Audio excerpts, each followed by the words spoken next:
Good morning 10th class, how are you? I hope you all are fine. बेटा आज हम पढ़ेंगे पाठ 10वां नर्स। ये एक नर्स कहानी है, ठीक है। कला प्रकाश द्वारा रचित नर्स एक श्रेष्ठ कहानी है। मतलब जो नर्स कहानी है उसके लेखक कला प्रकाश हैं। यह कहानी एक नर्स के सेवा भाव और ममत्व को रोगी के हितों में प्रस्तुत करती है। मतलब बताते हैं कि एक नर्स कितने ममतामयी भाव से अपने जो रोगी होते हैं उन्हें संभालती है। इसमें बाल मनोविज्ञान की तरफ भी संकेत किया गया है कि बाल मनोविज्ञान जो होता है उसकी मदद से किस प्रकार बच्चों को संभाला जा सकता है। महेश 6 साल का एक छोटा सा बच्चा था। उसका ऑपरेशन हुआ था, इसलिए वह अस्पताल में भर्ती था।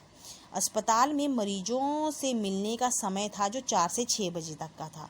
लेकिन महेश की माँ सरस्वती समय पूरा हो जाने के बाद भी, मतलब 6 बजे के बाद भी,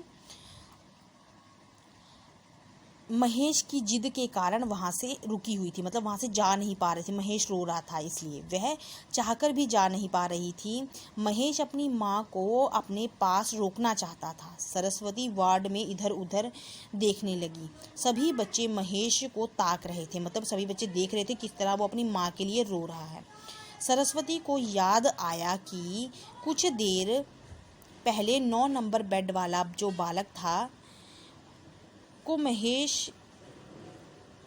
पास छोड़कर जल्दी से दरवाजे के पास आ गई।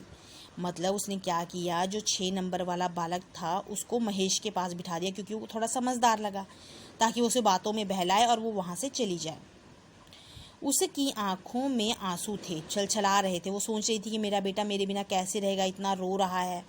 वार्ड में 9 नंबर वाला बच्चा महेश को समझा रहा था, किंतु महेश को सुनने को तैयार ही नहीं था। वह बस माँ की रट लगाए हुए था कि उसे अपनी माँ को अपने पास ही रखना है। कुछ देर बाद वह बच्चा वापस अपने बेड पर चला गया। थोड़ी देर बाद चारों ओर खामोशी छा गई। इस खामोशी में भी महेश की मम्मी मम्मी की हिचकी गूंज रही थी। मतलब वो रो रहा था धीरे धीरे और मम्मी मम्मी बोल रहा था। 7 बजे मरिंडा और मांजरेकर नाम की 2 नर्सें वार्ड में आई। वे दोनों आपस में बातें कर रही थी, मरीजों को दवाइयाँ खिला रही थी, उनका बिस्तर ठीक कर रही थी। 4 नंबर बेड पर पहुंचकर मरिंडा बच्चों से बोली कि उसका बिस्तर खिड़की के पास है। जो 4 नंबर बेड वाला बच्चा था उसको बोलती है कि उसका जो बिस्तर है वह खिड़की के पास है और उसे बाहर देखना चाहिए, ना कि चादर में मुंह छिपाकर रोना चाहिए। मरिंडा ने बच्चों के प्रति अत्यंत लगाव और प्यार था। वह मांजरेकर से बच्चों के पास समय बिताने और बातें करने को कहती है, लेकिन मांजरेकर यह कहकर बात को टाल देती है कि सांस लेने की भी फुर्सत नहीं है, तो बच्चों से कब बातें करेंगे। दोनों नर्सों के जाने के बाद फिर से वार्ड में खामोशी छा जाती है, यानी चुप्पी छा जाती है। सभी बेड एक जैसे हैं, उनकी चादरें कंबल भी बिल्कुल एक जैसे हैं, उनके रंग भी एक जैसे थे। बेड में एक कबर्ड भी था, उसे साइड टेबल की तरह काम लिया जाता था। 8 बजे नर्स सुजान वार्ड में आई। उसे देखकर सभी बच्चों के चेहरे पर मुस्कान आ गई। 9 नंबर बेड का बच्चा तो उसके स्वागत में उठकर बैठ भी गया। वह बच्चों को दवाई पिलाने लगी, उनका बुखार चेक करने लगी। अंत में वह महेश के पास पहुंची। उसने प्यार से बातें करने लगी। उसने सबको बताया कि उसका भी एक बेटा है,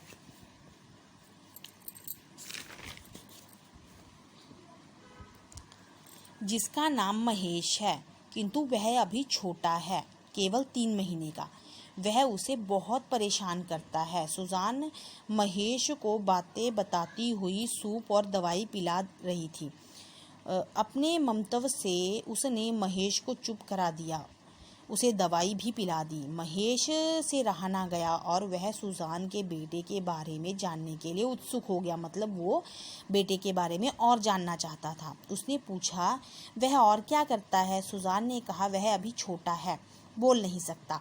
दूसरे दिन जब सरस्वती से मिलने अस्पताल में आई, जब मतलब सरस्वती महेश की माँ उससे मिलने के लिए अस्पताल आई, तो वह बहुत विचलित थी कि ना जाने उसका बेटा कैसा होगा। मम्मी को देखते ही महेश ने उसे गले से लगा लिया।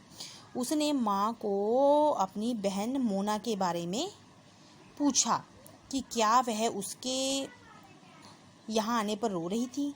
माँ ने उसे बताया ही नहीं कि मोना को वो राजू के पास छोड़कर आई है। तब महेश ने माँ को बताया कि सिस्टर सुजान का बेटा उसके आने पर बहुत रोता है। माँ के दिल पर सुजान का नाम छप गया। उसने महेश को बड़ा प्यार और दुलार जो दिया था। बाद में जब माँ को सुजान से पता लगा कि वह तो अभी अविवाहित है, अविवाहित का मतलब बेटा उसके विवाह नहीं हुआ, उसकी शादी नहीं हुई है, उसने महेश को सहज करने के लिए झूठ ही कह दिया था कि उसका बेटा है। तो उसके स्वभाव और मनोविज्ञान की समझ पर मुग्ध हो गई। मतलब जब उसने देखा कि उसने किस तरह महेश को संभाला, तो जो महेश की माँ थी वो उसके स्वभाव से, उसके मनोविज्ञान से बहुत प्रभावित हुई। ठीक है बेटा, thank you and have a nice day.